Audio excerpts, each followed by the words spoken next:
Welcome to Stack. In this quick tutorial, I will show you how to fix the statues breakpoint error in Microsoft Edge step by step.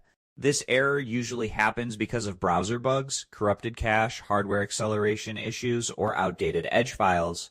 First, restart Microsoft Edge completely and try opening the page again. Sometimes it's just a temporary glitch. Next, go to Settings, then System and Performance and turn off hardware or graphic acceleration. Then restart the browser. Now clear your browsing data by going to Privacy Search and Services and removing cached images and cookies. After that, make sure Microsoft Edge is updated to the latest version from the Settings menu. You can also disable extensions one by one because a faulty extension can trigger this error. If the issue still happens, reset Edge settings back to default to fix any hidden configuration problems. Finally, restart your computer and test Edge again on a different website to confirm the fix.